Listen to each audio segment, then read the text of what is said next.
Dan kuncinya tidak di kita, di Allah.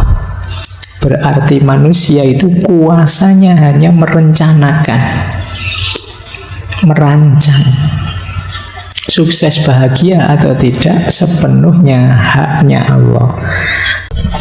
Oke, baik. Bismillah. Assalamualaikum warahmatullahi wabarakatuh. Bismillahirrahmanirrahim. Alhamdulillahi rabbil alamin. Wa bihi nasta'inu ala umuri dunya waddin. Allahumma sholli wa sallim wa barik ala habibina wa syafi'ina sayyidina wa maulana Muhammadin wa ala alihi wa ashabihi wa man tabi'ahum bi ihsanin ila yaumiddin. Amma ba'du. Bismillah. Mari kita lanjut lagi ngaji kita, belajar bersama kita setiap malam Kamis. Alhamdulillah malam hari ini kita sampai pada sesi terakhir tema kebahagiaan. Semoga setelah 1 bulan belajar bahagia, saya tidak berani melanjutkan. Ya semoga kan ya, semoga kita juga sudah mampu untuk bahagia. Ada banyak teori, ada banyak konsep. Ya tidak hanya yang kita kaji bulan ini, dulu juga kita sering belajar tentang kebahagiaan. Ya tidak harus ditelan semua. Kalian pilih saja yang cocok, yang sesuai untuk kehidupan kalian. Jadi mungkin Pak saya lebih cocok teorinya tokoh ini, Pak saya lebih cocok teorinya yang itu, Pak monggo saja kamu ambil, atau kamu mix dari tokoh ini saya senang ininya Pak, saya tokoh itu saya senang itunya, ya enggak apa-apa.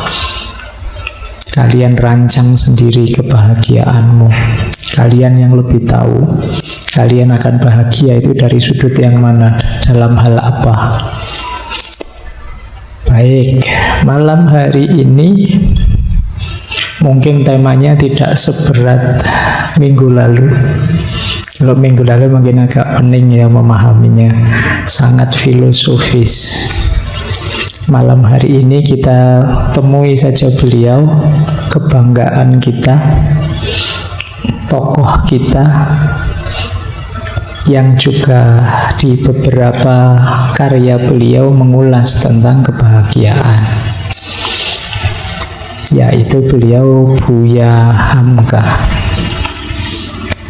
Dulu pernah kita bahas juga beliau ini, malam hari ini kita bahas lagi. Mungkin kapan-kapan ada lagi tema yang kalau memang masuk ya kita angkat lagi beliau. Jadi malam hari ini kita akan mengambil mungkin lebih banyak dari buku tasawuf modern dan beberapa dari tafsir Al-Azhar. Sebagaimana dulu di kajian sebelumnya, di biografinya beliau ini kan memang seorang ulama yang kalau dalam bahasa saya agak otodidak. Kalau pendidikan formal sih beliau hanya lulus sampai kelas 3 SD. Jadi jangan kaget kalian kelas 3 SD masih main layangan.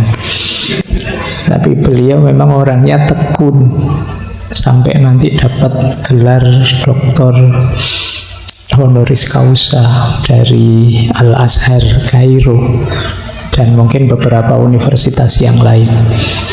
Beliau ini orang ketiga sebenarnya yang mendapat gelar doktor Hasih dari Al-Azhar. Orang pertama adalah ayah beliau sendiri. Jadi Syekh Abdul Karim Amrullah yang dikenal sebagai Haji Rasul pelopor gerakan kaum muda kalau di Minangkabau, termasuk pendiri Sumatera Towalib. Ini orang pertama, ayah beliau sendiri yang dapat gelar honoris causa sekitar tahun 1926. Orang pertama ayah beliau, orang ketiga beliau sendiri, orang kedua mungkin teman-teman pernah dengar, kapan-kapan kita bisa membahas beliau juga, seorang ulama pendidik perempuan, Syekhah Rahma El Yunusiyah, pendiri Sekolah Diniyah Putri di Padang Panjang, tokoh pendidikan juga. Ini dari sini kelihatan ya, memang circle dan silsilah beliau adalah orang-orang hebat. Beliau lahir 1908 dan nanti meninggal 1981. Wah, saya tadi rencananya tidak cerita riwayat hidup, malah cerita ya. Tidak apa-apa, sambil merefresh memori. Nanti jadi pahlawan nasional tahun 2011. Dinamika hidup beliau luar biasa. Sejak muda beliau ini, mungkin kalau pakai bahasa para pendekar itu, sukanya mengembara. Jadi beliau belajar dari banyak hal, termasuk beliau nanti belajar dari para tokoh pergerakan seperti Haji Umar Said, Cokro Aminoto, kemudian dan banyak tokoh-tokoh pergerakan yang lain. Jadi beliau dikenal sebagai pujangga, sebagai penulis, sebagai ulama, termasuk juga politikus. Beliau pernah gabung ke Partai Masyumi yang sangat dibenci oleh PKI zaman itu, sampai beliau difitnah, ingin berontak, difitnah yang jelek-jelek, sampai beliau dipenjara tahun 64. Tahun 66 beliau dibebaskan, tapi di antara hikmahnya di penjara, akhirnya terbitlah Tafsir Al-Azhar yang luar biasa itu. Nanti keluar dari penjara, beliau aktivitasnya lebih ke berdakwah. Ya, nanti tahun 75 beliau diangkat jadi ketua MUI pertama. Dan tahun 81 beliau meninggal. Ya, buku-bukunya masih bisa kita nikmati sampai hari ini dan banyak sekali. Ya, sebagian besar aktivitas beliau menulis. Jadi kalau malam hari ini ada yang semangat nulis, lanjutkanlah. Bisa diandalkan untuk hidup. Ada cerita beliau itu waktu menikah pertama kali, itu adalah uang hasil penjualan buku. Buku beliau, buku cerita beliau yang judulnya Si Sabariyah. Itu hasilnya jual buku itu terus dipakai nikah. Tapi beliau kan jual buku, tapi kan penulis. Kalau kalian mungkin banyak yang jual buku saja, tidak sekaligus penulis. Baik, kita mulai belajar dari beliau tentang apa itu bahagia. Beliau yang menikah tadi, yang hasil penjualan buku tadi, akhirnya punya anak 10. Itu luar biasa, produktif. Kalau orang dulu biasalah segitu. Ayah saya 8, ada tetangga itu 12. Dan banyak, kalau zaman dulu mungkin ibu-ibu itu setiap tahun melahirkan karena banyak. Makanya terus di zaman Orde Baru kan dilarang-larang dengan jargon 2 anak cukup. Sampai hari ini kebablasan, banyak yang tidak mau punya anak, banyak yang tidak mau nikah akhirnya. Kayak Singapura itu katanya sekarang pusing itu, jumlah rakyatnya menyusut, banyak yang tidak ingin punya anak. Kalau sekedar nyari enak kan gampang sekarang, jalannya banyak. Nah, sekarang direpotkan oleh anak ini, banyak yang tidak mau hari ini. Baik, ya kapan-kapan kita bahas yang gitu-gitu ya, mindsetnya. Cuma mungkin ngaji ini agak dilindungi oleh Allah. Ada beberapa tema yang gagal rekam, padahal itu temanya luar biasa. Saya masih ingat di antara tema yang gagal direkam, sama sekali tidak ada rekamannya, adalah tema tentang Kama Sutra. Kalau nggak membayangkan ya, dulu ngaji ini ada tema Kama Sutra itu. Mungkin kalau ada rekamannya sudah viral, ngalah-ngalahi sesi Jenar. Karena orang-orang hari ini mindsetnya kan begitu-begitu. Itu dulu ada, makanya Pak mau diulangi, enggak bisa, sudah lewat. Kalau diulang enggak bisa gayeng lagi. Tapi pernah, ada beberapa tema yang memang mungkin seizin Allah enggak usah saja disebar. Baik, bismillah ya, kita mulai. Saya memberi judul Merencanakan Kebahagiaan. Ini menarik karena ada satu bagian dari tafsir Al-Azhar itu yang pakai kalimat ini. Makanya saya ambil merencanakan kebahagiaan. Nah, dari surat ini saya ambil istilah merencanakan kebahagiaan. Itu surat Hud ayat 105.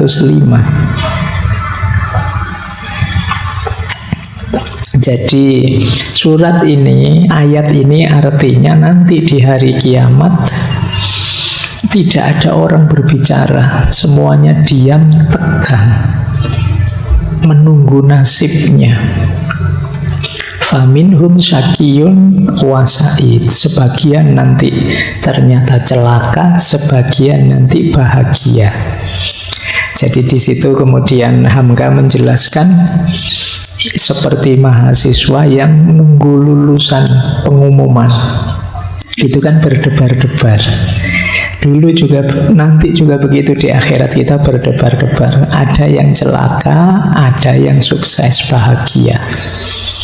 Dan kuncinya tidak di kita, di Allah. Berarti manusia itu kuasanya hanya merencanakan, merancang. Sukses bahagia atau tidak sepenuhnya haknya Allah. Makanya temanya ini merancang atau merencanakan kebahagiaan.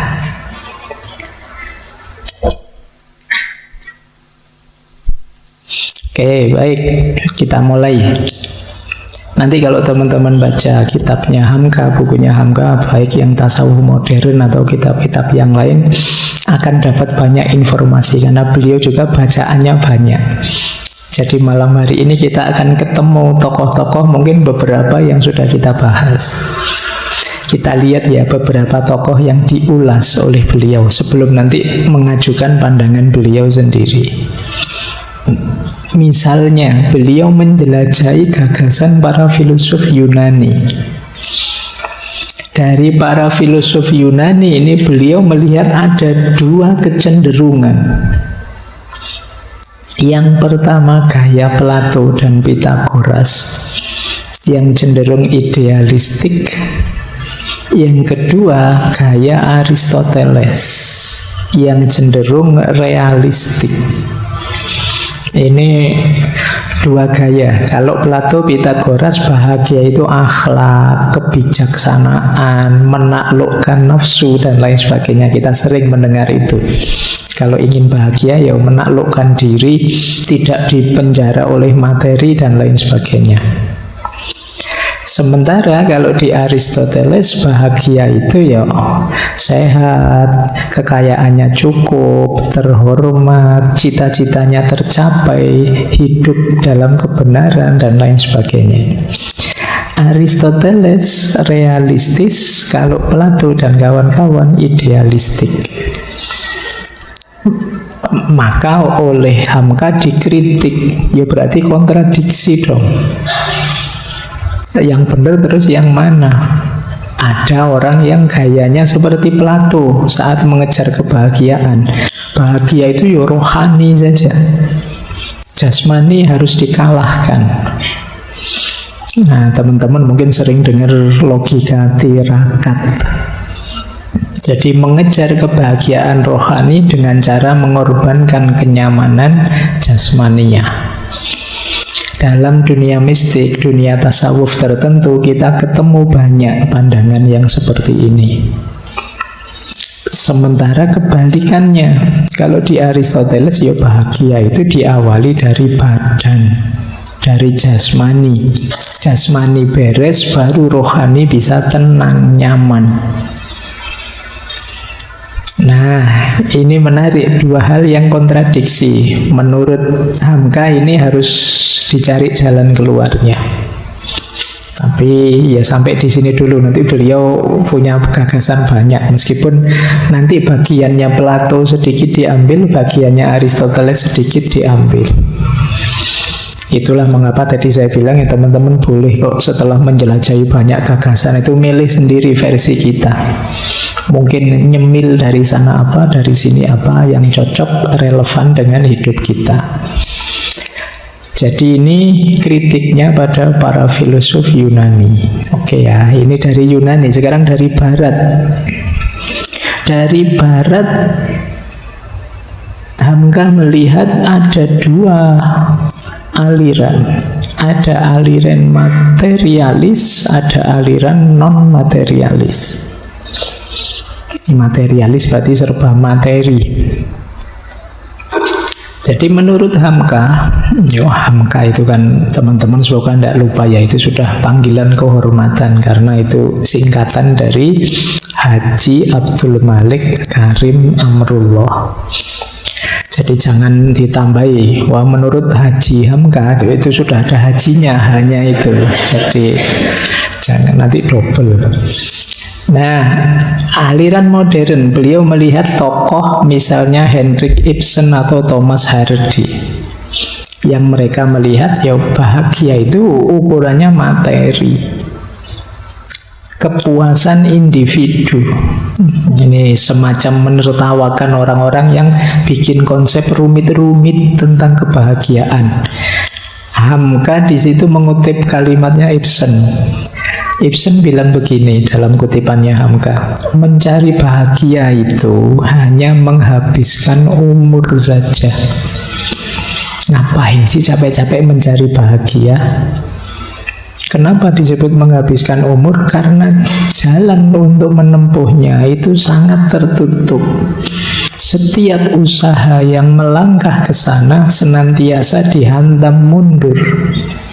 Karena mula-mula manusia menyangka perjalanan menuju bahagia itu dekat, padahal ia telah berjalan menuju jurang yang sangat dalam.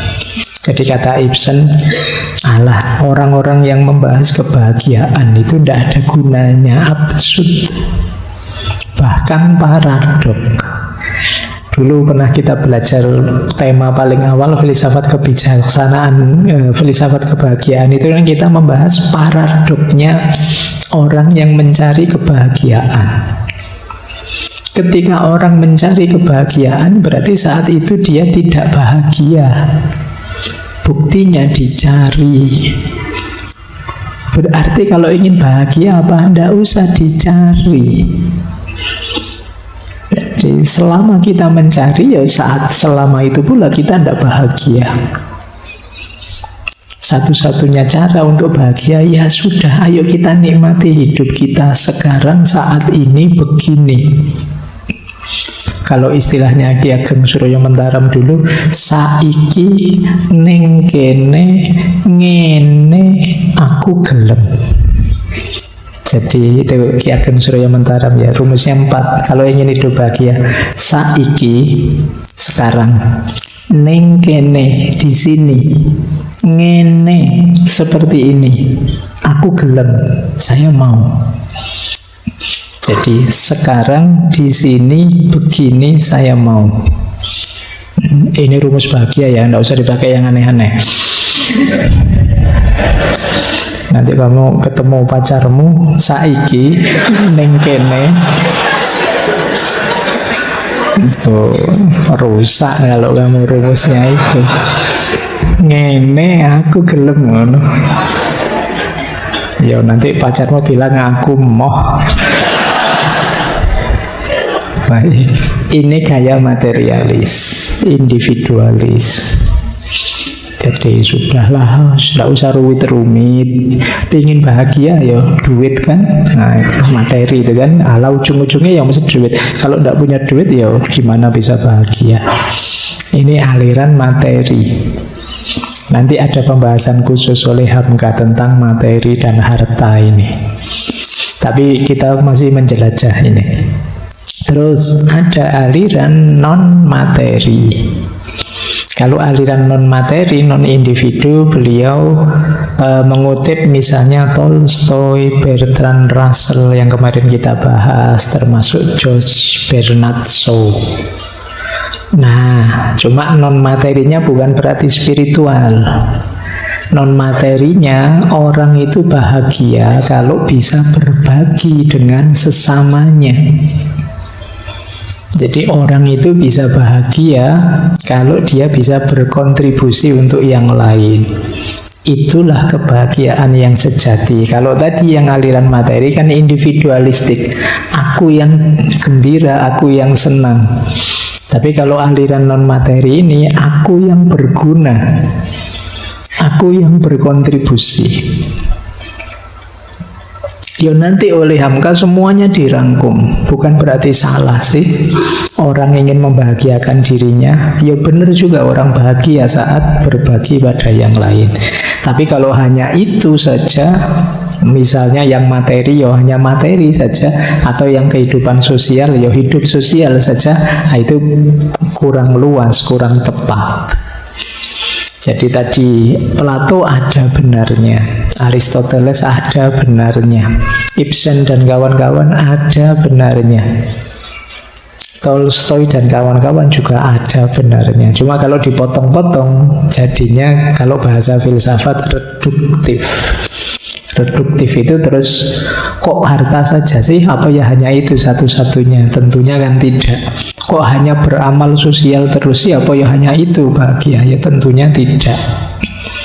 Disitulah nanti Hamka ingin masuk dengan konsep-konsep beliau. Setelah Barat modern, beliau juga menjelajahi pikirannya para filosof Muslim. Ini bisa menjelajah seperti ini, tentunya wawasannya harus luas. Meskipun tadi beliau sekolah formalnya bahkan SD saja hanya kelas 3, tapi beliau bacaannya banyak, tekun, sampai ngerti luas macam-macam. Nah, menurut para filosof Muslim, kata beliau, secara umum kebahagiaan dalam Islam itu terletak pada hidup yang seimbang, ya jasmani ya rohani. Tidak jasmani saja seperti kecenderungan Aristotelian, atau rohani saja seperti kecenderungannya Plato dan kawan-kawan. Ya individu ya masyarakat. Tidak individu saja seperti Ibsen tadi, dan tidak sosial saja seperti Tolstoy dan kawan-kawan. Kemudian jangan lupa bahagia itu ya dunia dan akhirat. Jadi ini khasnya kalau para filosof Muslim. Dalam Islam bahagia itu seimbang, jasmani, rohani, individu, masyarakat, ya dunia ya akhirat. Nanti beliau berawal dari sini, nanti merumuskan konsep-konsep kebahagiaannya. Kemudian beliau mengutip juga Ibnu Khaldun. Ibnu Khaldun itu mendefinisikan bahagia itu adalah ketika seseorang tunduk patuh mengikuti garis-garis yang ditentukan oleh Allah dan peri kemanusiaan. Ini kalau pakai bahasa buku itu, bahagia itu menjadi hamba yang baik dan menjadi manusia yang baik. Ini istilah dari Ibnu Khaldun. Nanti ada istilah dari Abu Bakar Ar-Razi yang bulan lalu kita bahas, filosof Muslim. Kalau menurut Syekh Abu Bakar Ar-Razi, bahagia itu seperti seorang tabib yang mampu menyembuhkan tapi tidak pakai obat, hanya dengan cara mengatur makanan saja. Ini mungkin secara luas maksudnya orang itu bahagia kalau hidup natural, seimbang. Kenapa tidak butuh obat? Ya karena hidupnya sudah pas. Obat itu kan semacam mengembalikan keseimbangan yang kita kacaukan. Maka orang bahagia itu orang yang hidupnya tertib, rapi, sehingga dia sehat jasmani, rohaninya. Dia tahu kapan maju, kapan mundur, sehingga pas. Kapan waktunya makan, kapan waktunya puasa, apa yang sebaiknya dimakan, apa yang jangan dimakan. Ini orang ini nanti akan bahagia. Nih, kalau ingin bahagia, ini rumus-rumus ini silahkan teman-teman jalani.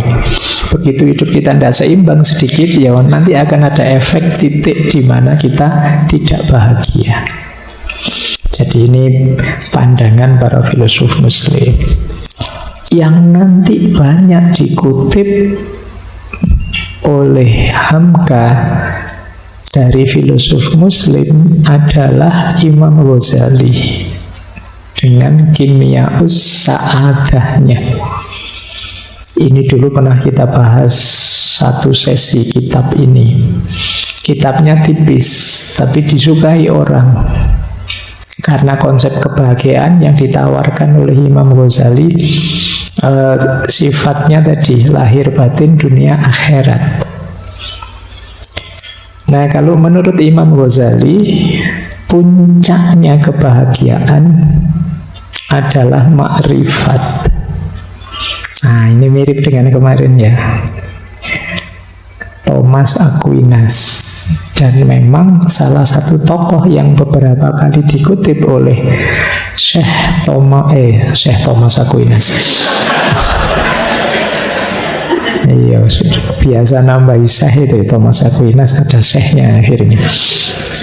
Jadi oleh Thomas Aquinas adalah Imam Ghazali. Banyak sekali dikutip konsep kebahagiaannya karena memang mirip.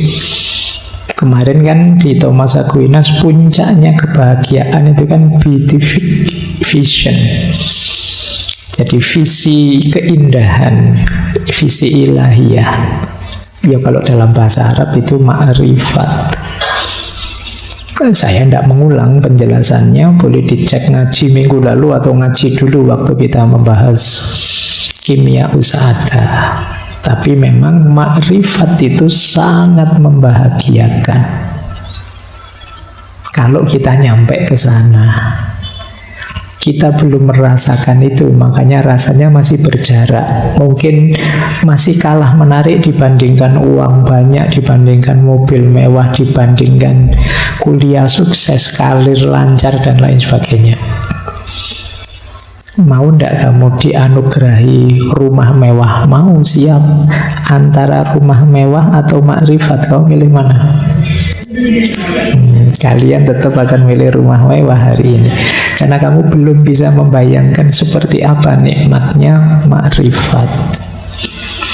Jadi ada banyak kenikmatan yang harus ngalami langsung. Kalau hanya diceritain tidak bisa, dibayangkan juga tidak bisa. Antara lain makrifat ini. Jadi maka ya saya tidak banyak-banyak menjelaskan lah. Dulu pernah ada beberapa sesi tentang peak experience, pengalaman puncak. Nanti boleh dicari lagi. Di antara jenis peak experience, pengalaman puncak dalam agama adalah ma'rifatullah. Jadi bahkan nanti di surga, kenikmatan yang paling ditunggu-tunggu adalah bertemu Allah, melihat Allah. Itu inisial dari ma'rifatullah.